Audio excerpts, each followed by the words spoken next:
ఇది చాలా గొప్ప స్తోత్రం. సాధారణంగా నాకు తెలుసున్నంత వరకు ఎక్కడ బయట స్తోత్ర మంజరులలోనూ వాటిల్లోనూ ఎక్కడా లేదు. బ్రహ్మాండ పురాణంలో చక్కగా శంభుదేవుణ్ణి ఉద్దేశించి అసుర సంధ్య వేళలో చదువుకోవడానికి, అలాగే లలితాదేవిని ఆవిర్భవించమని దేవతలు చేసిన ప్రార్థన, ఉత్తర క్షణంలో ఆవిడ అనుగ్రహించి ఆవిర్భవించినటువంటి సందర్భంలో చేసిన స్తోత్రం, మూడు ఒక వరుస క్రమంలో అలా చదవడం వల్ల చక్కగా ఇంటికి సర్వమంగళములు చేకూరుతాయి. ప్రతిరోజు అలా రోజు అసుర సంధ్య వేళలో అందులో దేవాలయంలో కూర్చుని చదవడం వల్ల భగవంతుని యొక్క అనుగ్రహం పరిపుష్టంగా లభిస్తుంది.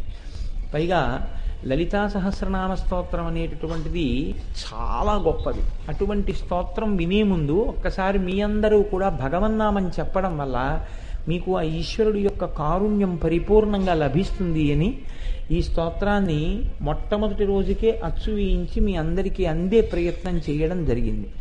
కాబట్టి స్తోత్రం చదవడం పెద్ద విశేషమేముంది, స్తోత్రం అయిపోయిన తర్వాత ఉపన్యాసానికి ఎడదామనే ప్రక్రియ పెట్టుకోకండి.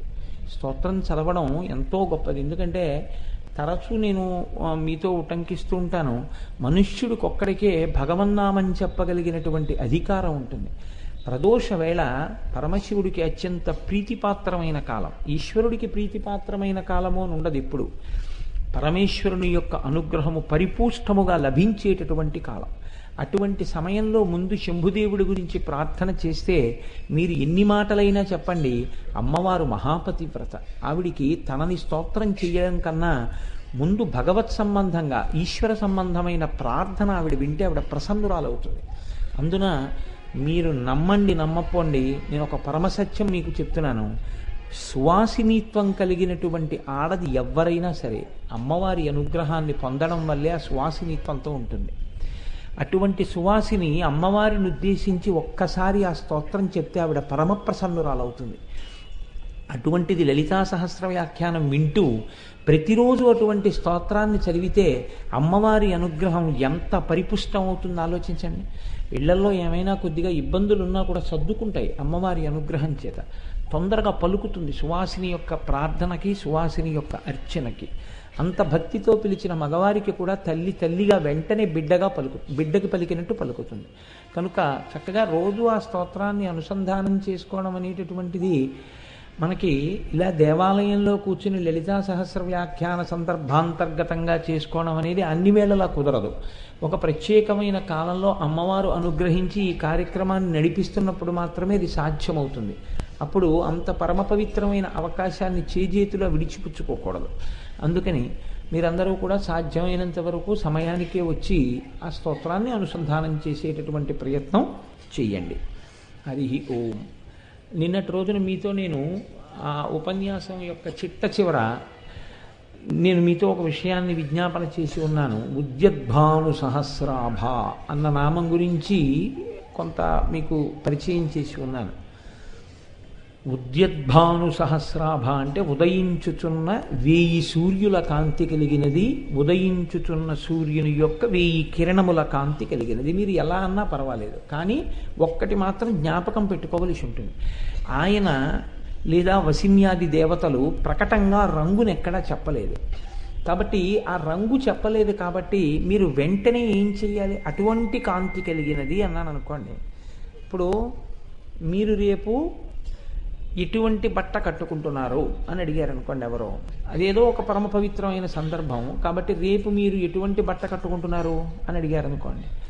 నేను నిమ్మపండు రంగు బట్ట కట్టుకుంటున్నాను అన్నాను అనుకోండి. అప్పుడు మీరు వెంటనే ఈయన కట్టుకునేటటువంటి బట్ట రంగు ఆయన చెప్పాడా, నిమ్మపండు రంగు అన్నాడు. అంటే మీ స్మృతిలోకి ఏది రావాలి, నిమ్మపండు రావాలి. నిమ్మపండు వచ్చిన తర్వాత మీరు మనోనేత్రంతో చూడాలి, అంతేగాని గబగబా రైతు బజారుకి వెళ్ళి నిమ్మపండు కొనుక్కొని చూడక్కర్లేదు. మనస్సులో నిమ్మపండుని చూడాలి. మీరు చూస్తారు కూడా అలా వెంటనే. అప్పుడు నిమ్మపండు ఏ రంగులో కనపడుతుంది, దానికి పెద్ద తర్కం ఏమి ఉండదు, పసుపచ్చగా ఉంటుంది. కాబట్టి ఈయన ఎటువంటి బట్ట కట్టుకుంటున్నాడని మీకు అర్థమైంది, పసుపచ్చని బట్ట కట్టుకుంటాడు. అలాగే అసలు వెంటనే వసిన్యాది దేవతలతో అమ్మవారు మీకు ఒక గొప్ప అనుగ్రహాన్ని ఆ నామంలో ఇచ్చేసింది. మీరు గమనించండి. ఎందుకని అంటే ఉద్యద్భాను సహస్రాభ అంది. ఉత్ పైకి లేస్తున్నావు అందావిడ. అంటే ఇన్నాళ్ళు జీవకోటి యాత్రలో నిద్రపోతున్నవాడు ఈ నామాన్ని లోపల విని దర్శనం చేయడం మొదలు పెట్టగానే లేచాడు. అంటే ఏదో ఒక పని జరుగుతోంది, ఒక క్రియ జరుగుతోంది, ఒక మార్పు జరుగుతోంది, ఏదో ఒక గొప్ప మలుపు తిరుగుతోంది. అప్పుడు మీరు ఉదయించుచున్న సూర్యుని కాంతి ఏది మనసులో భావన చెయ్యాలి. ఉదయిస్తున్నటువంటి సూర్యుడి యొక్క కాంతి ఏ రంగులో ఉంటుంది? అది చూడని వాళ్ళు ఎవరు ఉండరు లోకంలో, ఎరుపు రంగులో ఉంటుంది. కాబట్టి ఇప్పుడు మీరు ఆ ఎరుపు రంగుని వెంటనే ఆలోచన చెయ్యాలి. ఇప్పుడు ఎరుపు రంగులో ఉండడం అంటే ఆ ఎరుపు రంగు ఎవరైనా పెట్టుకున్నటువంటి కుంకుమ ఎలా ఉంటుందో అలా ఉంటుందా? వ్యాప్తి చెందుతున్నటువంటి కాంతిగా ఉంటుందా? మీరు ఒక్కసారి జాగ్రత్తగా దాన్ని భావన చెయ్యండి. ఆ సూర్యోదయం జరిగేటప్పుడు ఆ ఎరుపు రంగు ఏదో ఒక్క చోట అలా ఏదో లలాటమనందు పెట్టుకున్న బొట్టు ఎలా ఉంటుందో అలా ఒక్క బింబం ఒక్కటి ఎర్రగా ఉదయిస్తుందా? ఆ ఎరుపుతనం కాంతి ప్రవాహం కింద ఏదో పల్లానికి ప్రవహిస్తున్న ప్రవాహంలా ఆకాశం అంతా కొద్ది క్షణాల సేపు ఎర్రటి కాంతి కప్పుతుందా? కప్పుతుంది, ప్రవాహం ఉంటుంది. దీన్ని శంకర భగవత్పాదులు అత్యద్భుతంగా అనుసంధానం చేశారు. అందుకే ఆయన తనుఛాయాభిస్తే తరుణ తరుణి శ్రీసరణిభిహి అన్నారు. శ్రీసరణిభిహి, సరణిభిహి అంటే కాలువ, ప్రవాహము, లహరి. ఇది ఎటువంటి లహరి? ఆ ఎర్రటి కాంతి శ్రీ అన్నారు. ఆయన అమ్మ బాబోయ్, శంకరులకి శంకరులు సాటి ఆయనలా ఎవరు అనలేరు. మహాపురుషుడు శంకర భగవత్పాదులంటే. ఆయన సౌందర్య లహరి అన్నారు, శివానంద లహరి అన్నారు. ఇక్కడ లహరి అనకుండా శ్రీ సరణిభిహి అన్నారు. అది శ్రీ అనబడేటటువంటి ప్రవాహము. ఎప్పుడు? ఆకాశంలో సూర్యబింబం ఉదయించినప్పుడు వచ్చిన కాంతి కాదు. ఎప్పుడు కాంతి శ్రీ సరణిభిహి? మీరు అమ్మవారిని ఇక్కడ చూడడం ప్రారంభం చేస్తే, ఎర్రటి బట్ట కట్టుకున్నటువంటి అమ్మవారు లోపల నుంచి ఆవిర్భవిస్తూ ఉంటే ఎర్రటి కాంతి ఎలా వస్తుందో, ఆ కాంతి సూర్యబింబం ఉదయించినప్పుడు ఒక చోట బొట్టు పెట్టినట్టు ఆగిపోయిందా? ప్రవహించిందా? ప్రవహించింది. అలాగే ఇక్కడ మీరు ధ్యానం చేస్తున్నప్పుడు మీ ఎదురుగుండా, పోనీ లోపల అలా ఉంచండి, మీ ఎదురుగుండా అమ్మవారు ఆవిర్భవించింది అనుకోండి. ఇప్పుడు ముందు ఎర్రటి కాంతి వచ్చింది. ఈ కాంతి కూడా సూర్యోదయంలో ఉన్న కాంతిలాగే వ్యాపిస్తుంది. ఈ వ్యాపకత్వం ఎంతవరకు ఉంటుంది అంటే, మిమ్మల్ని మినహాయించి ఉంటే తప్పు, ఆ కాంతిలో మీరు కూడా మునిగిపోతారు. ఆ కాంతి పైకి వచ్చేసేటప్పటికి ఆ ఎరుపు కాంతి మీ మీద కూడా పడిపోతుంది. పడిపోయేటప్పటికి మీరు ఆ ఎరుపు కాంతిలోకి వెళ్ళిపోయారు. ఇప్పుడు మీరు పైకి చూస్తున్నప్పుడు ఏమీ లేదు ఆ గదిలో. మీరు పూజా మందిరంలో కూర్చున్నా, ఇక్కడ కూర్చున్నా ఏమీ లేదు. ఇప్పుడు నేను ధ్యానం చేయడానికి ఇలా కళ్ళు మూసేసుకున్నాను అనుకోండి. కళ్ళు మూసేసుకోగానే అమ్మవారి ఆవిర్భావం జరిగేటప్పటికీ చుట్టూ ఎర్రటి కాంతి నిండిపోయి, ప్రాతకాలంలో చీకట్లు విచ్చుకుంటుండగా ఎర్రటి కాంతి చుట్టూ వస్తే అందులో మునిగిపోయినటువంటి నేను ఎలా ఉంటానో అమ్మవారి ఎరుపు కాంతిలో నేను మునిగితే అప్పుడు అది ఏమిటి అన్నారు శంకరాచార్యులు వారు? అది శ్రీసరణిభిహి అన్నారు. అది శ్రీ అనబడేటటువంటి ప్రవాహము. శ్రీ అనగా ఏమి? సమస్త మంగళములను కలిపి శ్రీ అంటారు. అందుకే పెళ్ళైతే పేరు శ్రీకారం లేకుండా రాసుకోకూడదు. శ్రీ రాసుకుంటే దోషం అని అనుకోకూడదు. ఎప్పుడైనా నిజానికి మీరు నా దగ్గరికి ఒక పుస్తకం పట్టుకొచ్చి దీని మీద ఆశీర్వచనం రాయండి అన్నారు అనుకోండి, నేను దాని మీద మంగళం మహత్ అని రాసి శ్రీ చాగంటి కోటేశ్వరరావు అని రాయాలి. అంతేగాని ఉట్టి చాగంటి కోటేశ్వరరావు అని నేను రాయకూడదు. శ్రీకారం చుట్టుకోవాలి. అంటే నేను శోభస్కరుడనై ఉన్నాను. ఏమిటి ఆ శోభ అంటే, నేను యజ్ఞాధికారమును కలిగి ఉన్నానంటే భార్యాసహితుడనై ఉన్నాను. ఇది ఈ మంగళప్రదత్వాన్ని చూపించడం కోసం శ్రీకారంతో పేరు రాసుకుంటారు. తెలియని వాళ్ళు ఏమనుకుంటారంటే, అదేంటి ఆయన పేరుకి ఆయనే శ్రీకారం రాసుకున్నాడు ఏమిటి అనుకుంటారు. కానీ అసలు నిజంగా అలా ఉత్తి పేరు రాయకూడదు, శ్రీ అని పెట్టి రాసుకోవాలి. కాబట్టి ఇప్పుడు శ్రీ సరణిభిహి, సమస్త మంగళములకు ఆలవాల మీదై ఉన్నది, అమ్మవారి దేహ కాంతి అయి ఉన్నది. ఇక్కడ మీరు ఒక్క విషయాన్ని కొంచెం జాగ్రత్తగా పట్టుకోవాల్సి ఉంటుంది. ఎదుటి వ్యక్తి యొక్క దేహ కాంతి మిమ్మల్ని ఉద్ధరించడానికి పనికిరాదు. ఆరా అని ఒకటి ఉంటుంది. ఆరా అంటే ఒక్కొక్క వ్యక్తిలో కాంతి ఒక్కొక్కలా ఉంటుంది. అందరి కాంతి ఒక్కలా ఉండదు. ఉపాసన బాగా ఎక్కువగా చేస్తున్నాడు అనుకోండి, ఉపాసన బలం ఉన్న వాళ్ళు పట్టేసుకుంటారు. మీ కాంతి పెరుగుతోంది, మీరు ఏదో ఉపాసన చేస్తున్నారని చెప్తారు. ఒక్కొక్కరి ముఖం చూస్తే మీరు ఇప్పుడు ప్రస్తుతం ఈ ఉపాసనలో ఉన్నారా అని అడిగేస్తారు. ఎందుకంటే కొన్నాళ్ళ ఆ ఉపాసన చెయ్యగా చెయ్యగా ఆ వ్యక్తి ముఖంలో ఉపాసిస్తున్నటువంటి దేవత యొక్క ముఖం కనపడిన సందర్భాలు ఉన్నాయి. అలా మారుతారు. ఈ మార్పుకి క్రియాశక్తి అంటారంటే ఆయన అదిగా మారిపోతాడు. ఏ వస్తువుని ధ్యానం బాగా చేస్తున్నాడో ఆ వస్తువుగా ఆయన మారుతాడు. మారినప్పుడు ఏమవుతుందంటే ఆయన నోటి వెంట వస్తున్నటువంటి ప్రతి మాట ఆవిడ మాటగానే ఉంటుంది. ఇప్పుడు ఈ కాంతి, యువతల వారిలో ఉన్న కాంతి మీకు ఎంతవరకు ఉపయుక్తము అంటే, దర్శనము చేత మీరు ఆనందమును పొందుతారు. ఆయన ఒక గొప్ప ఉపాసకుడు అయి ఉంటాడు, అందుకే అటువంటి కాంతిని పొంది ఉన్నాడు, అటువంటి శోభని పొంది ఉన్నాడు అని. కానీ ఈ కాంతి మీకేమైనా ఉపయోగమా అంటే ఉండదు.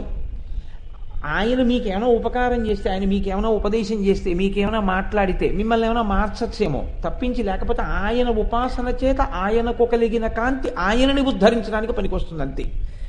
అమ్మవారి కాంతి అమ్మవారికి ఒక్కరికి పనికొచ్చేది కాదు, ప్రవహించే స్వభావం ఉన్నది. సూర్యోదయంలో వచ్చినటువంటి అరుణిమ ఎలా ప్రవహిస్తుందో ఈ అరుణిమ కూడా ప్రవహిస్తుంది. ఎప్పుడు? అది సూర్యోదయంలా మీకు ఈ కంటితో చూడ్డానికి దొరకదు. అంతర్నేత్రం విచ్చుకుని ధ్యానంలో ఇక్కడ చూస్తే ఆ ఎరుపు ప్రవహిస్తుంది మీ మీదకి. ఇప్పుడు ప్రవహిస్తే ఏమవుతుంది? ఉదయిస్తున్న సూర్యుడి కాంతి కిందకి మీ ప్రమేయం లేకుండా మీరు నిలబడితే ఎలా పడుతుందో అలా మీరిక్కడ ఆవిడ ఆవిర్భావాన్ని చూడగలిగితే ఆ కాంతిలో మీరు తడుస్తారు. ఇక్కడే మీరు బాగా గుర్తుపట్టారో లేదో అని నేను మరీ చెప్తున్నాను. శంకరాచార్యులు వారు లేకి మనిషి కారు, అక్కర్లేని మాటలు మాట్లాడడానికి. 3 లోకములలో ఉండేటటువంటి దేవకాంతలతో సహా అందరూ నీకు వశవర్తులవుతారు అంటే బాగా జ్ఞాపకం పెట్టుకోండి. నిజంగా శంకరాచార్యులు వారు చెప్పింది స్త్రీలని వశం చేసుకోవడం అయ్యుంటే జగద్గురువుగా ఆయనకి అటువంటి లీకి మాటలు మాట్లాడవలసిన అవసరం ఆయనకి లేదు. సన్యసించిన మహాపురుషుడైన ఆయన ఉద్దేశ్యం అది కాదు.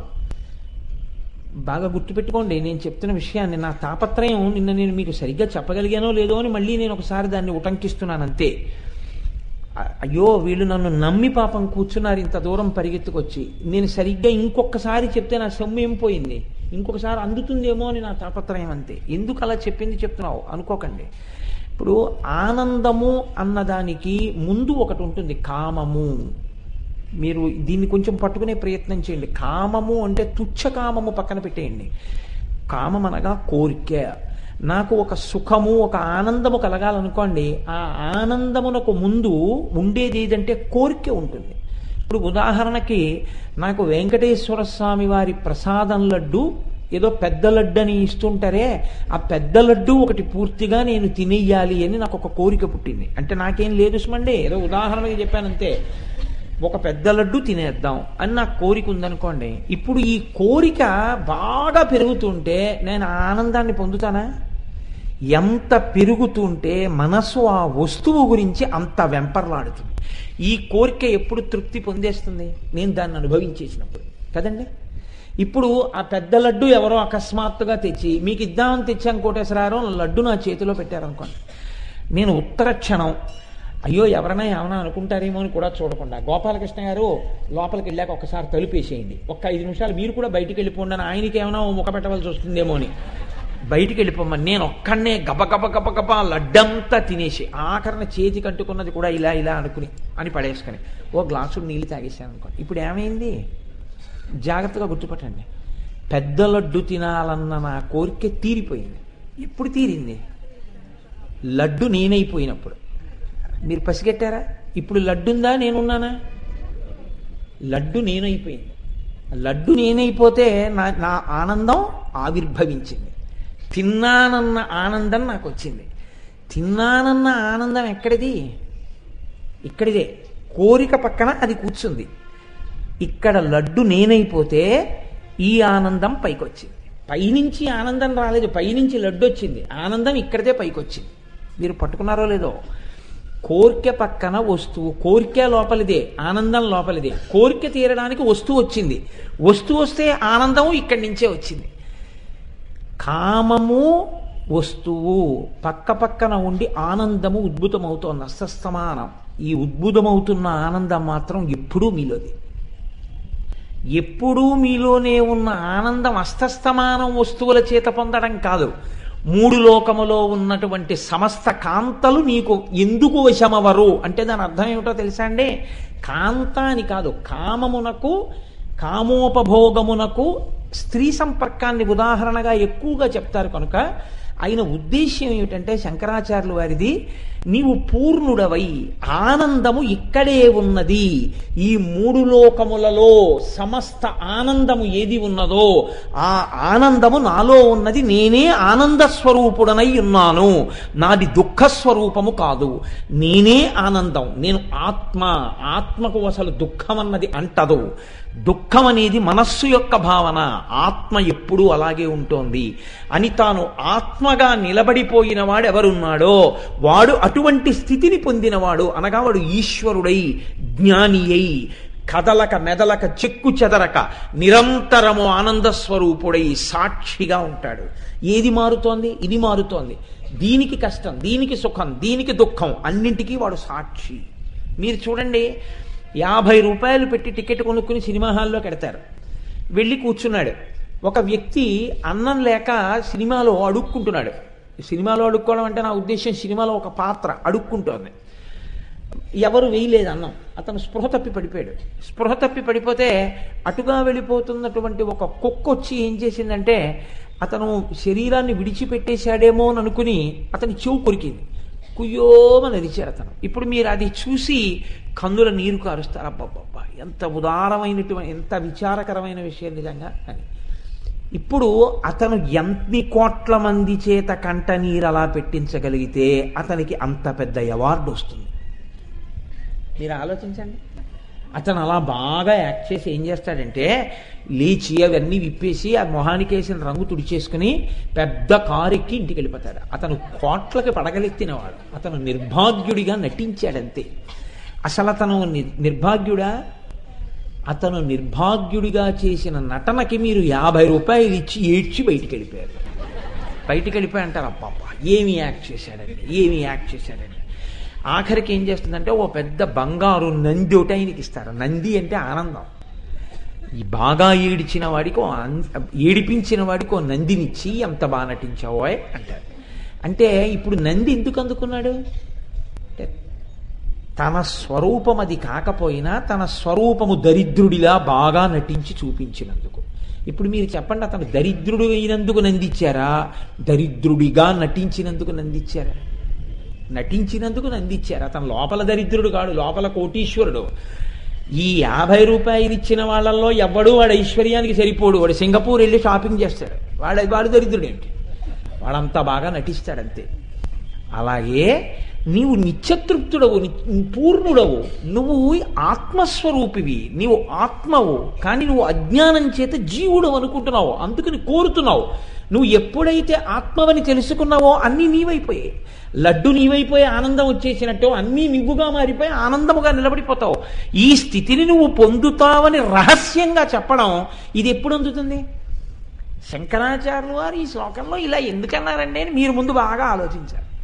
గురుభక్తితో ఆలోచించేటప్పుడు. అంతేగాని శంకరాచార్యులు వారు ఇలా చెప్పారండి, రేపటి నుంచి ఇలా ధ్యానం శ్లోకం మొదలెడదాం, ఒక్కళ్ళతో విసిగెత్తిపోతున్నానని చెప్పేసి ఈ ధ్యానం మొదలెట్టకూడదు. శంకర భగవత్పాదులంతటి వారు ఇలా చెప్తారా అని మీరు దాన్ని ఎందుకు ఇలా రచించి ఉంటారు అని మీరు బాగా తరచి ఆలోచన చేస్తున్నారనుకోండి, ఇలా రాయిరే ఎందుకు చెప్పుంటారు ఎంత ఆలోచించినా విడలేదు. ఇప్పుడు మీరు ఏం చేస్తున్నట్టు ఆలోచించడం అంటే ధ్యానం చేస్తున్నారు.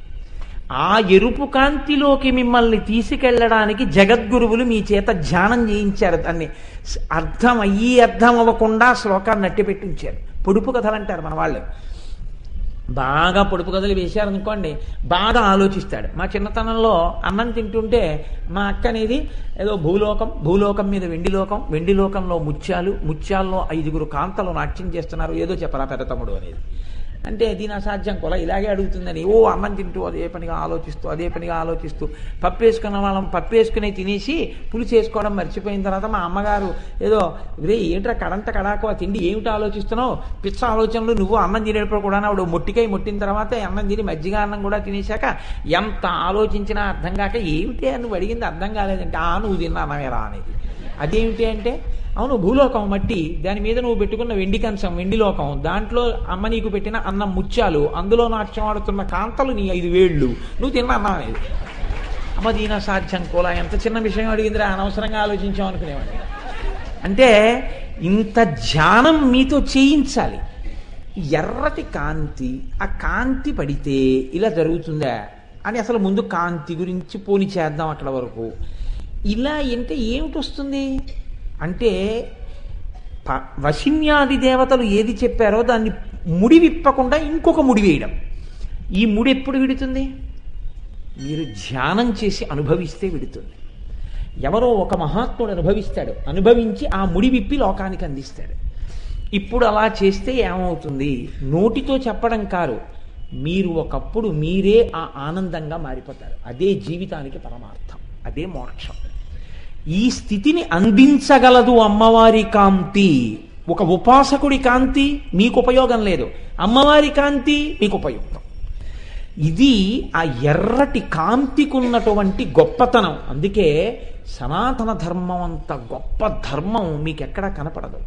వశిన్యాది దేవతల లాంటి దేవతలు అమ్మవారి అనుగ్రహం ఏమిటంటే, అయ్యయ్యో పిల్లలు పాడైపోతున్నారు, ఎలా వీళ్ళని నేను కాపాడడం, ఎలా వీళ్ళు ఇలా అజ్ఞానంలో మగ్నమైపోయి ఉన్న వాళ్ళని నేను ఎలా రక్షించడం.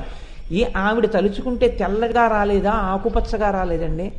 పార్వతీదేవి ఆకుపచ్చగా ఉంటుంది, గౌరీదేవి పసుపు తెలుపుల్లో ఉంటుంది, దుర్గాదేవి నీలంగా ఉంటుంది, లలితాదేవి ఎర్రగా ఉంటుంది. నిజానికి మీరు విబ్జిఆర్ అని చెప్పినవన్నీ ప్రకృతిలో అమ్మవారి రంగులవన్నీ. ఈ రంగులే లలితాదేవి ఎరుపు ఎందుకు ఎంచుకుంది? నిన్న నాకు ఉపన్యాసం చెప్పేటప్పుడు అనిపించింది, ఒక్క బ్లాక్ బోర్డు శుద్ధ ముక్క ఉంటే ఎంత బాగుండేది అనిపించింది. మీకు నిన్న చెప్పాను, నేను మళ్ళీ దాన్ని చెప్తున్నానని మీరు అనుకోకండి. ఉన్నది తెలుపు అంటే అందరం ఈశ్వరుడిలోనే ఉన్నాం.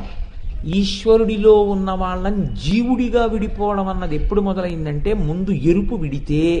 అందుకే విబ్జిఆర్ అని రాస్తే ఆర్ చివరకు ఉంటుంది. అంటే తెలుపులోంచి మొదట ఆర్ విడింది ఎరుపు, ఆ తర్వాత విబ్జి అన్నది violet, IndiGo, blue, yellow, green, red, అవన్నీ రంగులన్నీ విడ్డాయి.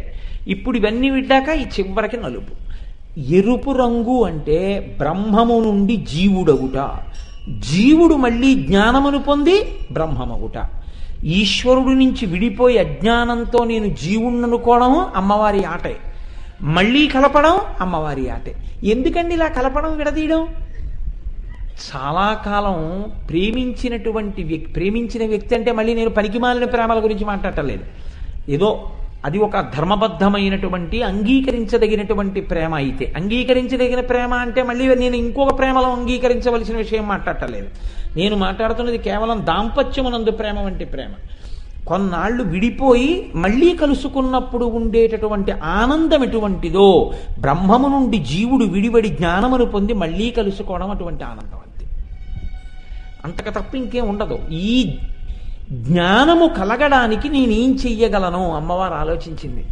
నా కాంతి వాళ్ళ మీద పడేటట్టు చేసుకోవాలి చాలు. నా కాంతి ఎలా పడుతుంది?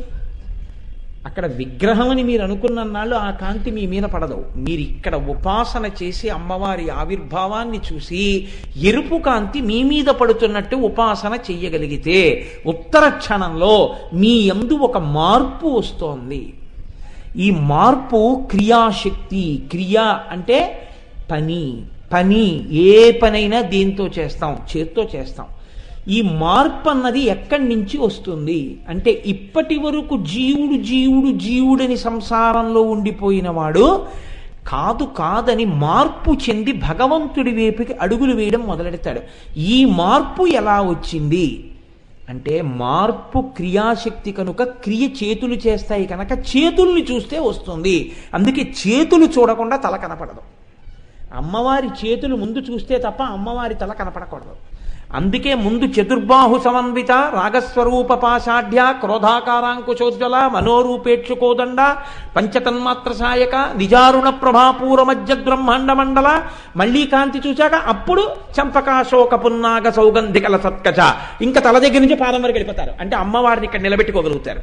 ఈ నిలబెట్టుకోవడానికి మీలో మార్పు రావడం అన్నది మొదలెక్కడా ఎరుపు కాంతి మీ మీద పడేటట్టు మీరు ధ్యానం చెయ్యడంతో ప్రారంభం. ఆ ధ్యానమునకు మళ్ళీ ఇంకో మొదలుందా? లేదు. మీరు అక్కడ ప్రారంభం చేయవలసిందే. మనిషిగా చేయడం మొదలెడితే అమ్మవారి అనుగ్రహం మీ యందు ప్రసరణ ఎలా ప్రారంభమవుతుంది? చతుర్బాహు సమన్విత 4 భుజములతో ఆవిర్భవించిన తల్లిగా మిమ్మల్ని అనుగ్రహించడం ప్రారంభిస్తుంది. లలితా సహస్రనామాన్ని అర్థం చేసుకోవలసిన విధానం అది. అంతేకాని ఏ నామానికి ఆ నామం కింద అమ్మవారు 4 భుజములతో ఉన్నది అని మీరు దానికి అర్థం చెప్పారనుకోండి, అమ్మవారు 4 భుజములతో ఉన్నది అని మీరు చెప్పడానికి వశిన్యాది దేవతలు ఆ మాట చెప్పలేదు మీకు. దాన్ని మీకు అన్వయం చేసుకుని మీరు అనుగ్రహింపబడాలని అమ్మవారు వశిన్యాది దేవతలతో స్తోత్రం చేయించింది. మీకు ఎలా పనికొస్తుంది ఇప్పుడు ఆ 4 భుజాలు? మీకేమైనా ఉపయోగం ఉందా? మీరు ఒకటి ఆలోచించండి. అమ్మవారికి 4 భుజాలా, అమ్మవారికి 2 భుజాలా, అమ్మవారికి 8 భుజాలా, అమ్మవారికి 18 భుజాలా, అమ్మవారికి 1000 భుజాలా? నాకు చెప్పండి. మీరు చెప్పలేరు. ఎందుకు చెప్పలేరో తెలుసా అండి? లలితాదేవిగా ఉంటే 4 భుజాలు, పార్వతీదేవిగా కూర్చుంటే 2 భుజాలు, గౌరీదేవిగా కూర్చుంటే 2 భుజాలు, కాళికాదేవిగా వస్తే ఆవిడికి 1000 భుజాలు. లేదు ఆవిడ మహిషాసుర మర్దనిగా వస్తే 18 భుజాలు. కాదు ఆవిడ ఒకనాడు లలితాదేవిగా ఉంటే ఎర్రబట్ట, ఆవిడ గౌరీదేవిగా ఉంటే పచ్చబట్ట, ఆవిడ అసలు కాళికగా ఉంటే దిగంబరి. ఆవిడ పుర్రెల మాల కట్టుకుంటుంది మొలకి. ఏది కట్టుకున్నా మీకు అమ్మ అంతే. తత్వం మాత్రం అమ్మే. ఆవిడ ఎలా ఉండనివ్వండి మీకు అనవసరం. ఆవిడ గంగోత్రిగా హిమాలయ పర్వతాల మించి జరితో కింద పడుతున్నది గంగే. మీరు 11 అయితే తప్ప స్నానం చెయ్యలేనంత వేగంతో హరిద్వార్లో ప్రవహించినది గంగే. మీరు కాశీలో దిగి స్నానం చెయ్యగలిగినటువంటి సాధు ఆ ప్రవాహంతో ఉన్నది గంగే. అన్ని చోట్ల గంగే. మీరు కాలు పెట్టలేకపోయారు, మీ శక్తి తక్కువ తప్ప మీరు స్నానం చేయలేకపోయారన్నది గంగ కాదనకండి. మీరు ఉపాసన చెయ్యలేరేమో కొన్ని రూపాలు, మీ శక్తి సరిపోదేమో, కానీ ఆవిడ అమ్మతనం మాత్రం ఆవిడికి లేకపోవడం అన్నది లేదు. కాళికగా ఉపాసించగలిగితే రామకృష్ణ పరమహంస ఉపాసించగలిగారు. రామకృష్ణ పరమహంస ఉపాసన అంటే ఏమిటో తెలుసా అండి? ఆయన తన మేనల్లుడితో కలిసి మాట్లాడుతున్నారు ఒక రోజున కలకత్తాలో మఠంలో. మాట్లాడుతూ ఉండగా అమ్మా అమ్మా అమ్మా అంటూ పరిగెత్తి స్పృహ తప్పి పడిపోయారు. పరిగెత్తుకెళ్ళి స్పృహ తప్పి పడిపోతే మేనల్లుడు వచ్చి నీళ్లు కొట్టి లేపాడు. ఉన్మాదంలాగా ఏదో మాట్లాడారు కాసేపు. మాట్లాడిన తర్వాత అడిగాడు మేనల్లుడు, ఏమైంది మామయ్య, ఎందుకు పడిపోయావు అని అడిగాడు. ఇక్కడే ఈ పొదల్లోనే అమ్మవారు ఎర్రటి చీర కట్టుకొని ఆకుపచ్చటి అంచుతో ఉన్న చీరతో గొల్లపిల్లలతో కలిసి నా తల్లి ఆడుకుంది ఈ చెట్టు పొదల్లో. మా అమ్మని చూడగానే అమ్మా అమ్మా అమ్మా అని పరిగెత్తాను. నేను దగ్గర దాకా పరిగెత్తిన తర్వాత అమ్మ నా వంకిలా చూసింది. అమ్మని చూడగానే, అమ్మ నా వంక చూడగానే, ఆ రూపాన్ని చూడగానే ఆనంద పారవశ్యంతో మూర్ఛపోయాను రా అన్నారు. ఆయన లేపి మేనల్లుడు గుళ్ళోకి తీసుకెళ్ళాడు. పొద్దున్న కట్టిన చీర కాదు, ఎర్రటి చీర ఆకుపచ్చ అంచుతో కట్టుకునింది కాళికాదేవి. మేనల్లుడు అన్నాడు, ఎంత పని చేశావు మామయ్య, అమ్మా అమ్మా అంటూ నువ్వు ఎందుకు పరిగెత్తావు, నన్ను పిలిచి చెప్తేనే పట్టుకుందురు కదా అన్నాడు. ఇది అమాయకత్వం అంటే. పరమహంస అన్నారు, మనం పరిగెత్తి పట్టుకుంటే దొరుకుతుందిరా, ఆవిడ దొరకాలనుకుంటే దొరుకుతుందిరా, ఆ దొరికేటట్టు అనుగ్రహించడానికి ఇలా పరిగెడుతున్నాను రా అన్నారు. అది భక్తి, అది ఉపాసన. కాబట్టి చూడండి, ఆ తల్లి అనుగ్రహిస్తుంది. ఆ తల్లి అనుగ్రహించడమే చతుర్బాహు సమన్విత. మీకు పరమ లాలిత్యమై కోమలమై ఉపాసించడానికి ఎటువంటి స్థాయి వారికైనా ఇబ్బంది లేని రూపంతో ఆవిర్భవించింది లలితగా, పరమ ప్రసన్నమూర్తి. ఇప్పుడు అటువంటి తల్లి చతుర్బాహు సమన్విత 4 భుజములతో ఉంది. ఆవిడ 4 భుజాలతో ఉంటే మీకు వచ్చేటటువంటి విషయం ఏమైనా ఉందా? మీరు ఆలోచించండి. సమన్విత కూడి ఉన్నది అంటే మీరు బాగా జ్ఞాపకం పెట్టుకోండి, నాకు 2 చేతులకి 6 వేళ్లతో పుట్టాను అనుకోండి. వెంటనే ఏమంటారంటే, ఏమిటండి పిల్లాడికి 6 వేళ్ళు ఉన్నాయి, ఏమిటండి పిల్లాడికి 6 వేళ్ళు ఉన్నాయని విచిత్రంగా చూస్తారు. కొన్నాళ్ళు పోయిన తర్వాత ఏం చేస్తారంటే, మా నాన్నగారు అమ్మగారు నాకు 6వ వేలు తీయించేస్తారు. ఎందుకు తీయించేస్తారంటే, లోకంలో అందరూ ఉన్నట్టు ఉండాలి కానీ వీడు 6 వేళ్లతో ఉంటే విచిత్రంగా ఉంటాడు, ఉండకూడదని 6వ వేలు తీయించేస్తారు. మీరు చూడండి, లోకంలో పుడతారు కొంతమంది 6 వేళ్లతో పుడుతుంటారు. ఏదో వంకాయ 3 వంకాయలు ఉన్న గుత్తికి చిట్టొంకాయ ఒకటి ఉంటుంది రైతు బజార్లలో అప్పుడప్పుడు. అలాగా ఓ చిట్టొంకాయలో 6వ వేలు ఒకటి మొలుస్తూ ఉంటుంది. అలాగా అమ్మవారు కూడా ఏదో 2 చేతులది 4 చేతులతో పుట్టడం అని మీరు అర్థం చేసుకోకండి. ఆవిడ 4 భుజములతో పుట్టడము అంటే ఆవిడ 4 భుజములతో మీకేదో చెయ్యడానికి వచ్చింది అని మీరు గుర్తుపెట్టుకోవాల్సి ఉంటుంది. లలితాదేవి 4 భుజాలతో పుట్టడం ఆవిడికి 4 భుజాలు ఉన్నాయని మీరు సర్టిఫికెట్ ఇవ్వడం కోసం కాదు. మీరు దాన్ని అర్థం చేసుకుంటే మీకు ఏదో అనుగ్రహాన్ని పొందడం కోసం. ఏమిటి మీరు పొందే అనుగ్రహం అంటే 4 ఉంటాయి మన లోపల. ఈ 4 ఈశ్వర పరం కావు, ఎప్పుడూ స్వతంత్రంగా తిరుగుతాయి. అవే మనో బుద్ధి చిత్త అహంకారములు. ఈ మనోబుద్ధి చిత్త అహంకారములు అనేటటువంటి 4 ఎన్నడూ కూడా నా అంతవాణ్ణి నేను, నా అంతవాణ్ణి నేను అని చెప్పి అవి మిమ్మల్ని అలా తిప్పే ప్రయత్నం చేస్తాయి తప్ప, ఈ 4 కూడా మనస్సు బుద్ధి చిత్తము అహంకారము 4 అమ్మవారి పాదాల కిందకి చేరి అమ్మవారి అనుగ్రహంతో బతుకుతున్నామని అనవు. మనస్సు అమ్మవారి యందు భక్తితో, బుద్ధి అమ్మవారి యందు భక్తితో, చిత్తము అమ్మవారి యందు భక్తితో, అహంకారము అమ్మవారి యందు భక్తితో సమన్వయం అయ్యేటట్టు చెయ్యగలిగిన 4 భుజములు ఏమున్నాయో ఆ 4 భుజములై ఆవిడ ఆవిర్భవించినది. ఇప్పుడు ఆ 4 భుజములు ఆవిడికా మీకోసమా? ఆలోచించండి. నేను ఒక చమత్కారమైనటువంటి మాట ఒకటి విన్నాను. ఒక అమ్మ కడుపు చాలా పెద్దది ఉండేది. ఆవిడికి 14 మంది పిల్లలు. ఆవిడ వృద్ధురాలైపోయింది. వృద్ధురాలైపోయిన తర్వాత కూడా ఆవిడ కడుపు ఇలా పెద్దది ఉండేది. ఒక రోజున మనవడు పరిగెత్తుకుంటూ వెళ్ళి, తెలియదు కదా చిన్నవాడు, వాడు నాన్నమ్మ బొజ్జ మీద ఇలా కొడుతున్నాడు, నానమ్మ నానమ్మ నీకు ఇంత పెద్ద బొజ్జ ఏంటి నానమ్మ అన్నాడు. అంటే ఆవిడంది, ఒరే మీ నాన్నని, మీ చిన్నాన్నల్ని, మీ పెదనాన్నల్ని, నీ యొక్క మేనత్తల్ని అందరినీ ఈ పొట్టలో పెట్టుకుని ఇంత పెద్ద పొట్ట అయిందిరా. ఎంత మార్ధవంగా, ఎంత ప్రేమగా, ఎంత అందంగా ఆవిడ జవాబు చెప్పిందో చూడండి. అలా అమ్మవారికి 4 భుజాలు ఉండడం, 4 ఉంటే బాగుంటుంది సరదాగాను.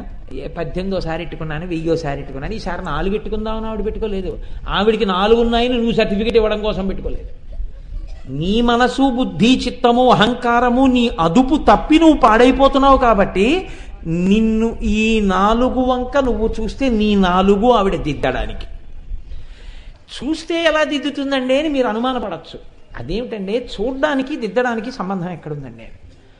నేను మీకు ఒక ఉదాహరణ చెప్తాను. నేను ఓవర్ బ్రిడ్జి దిగి సాయంకాలం 5:40 అయిపోతుంది, తొందరగా వెళ్ళాలి, స్నానం చేయాలి, సంధ్యావందనం చేసుకోవాలి, పంచ కట్టుకోవాలి, ఉపన్యాసానికి వెళ్ళాలి, దొరగారు వచ్చేస్తారు, కామరాజు గారు వచ్చేస్తారు అని వేగంగా వచ్చేస్తున్నాను.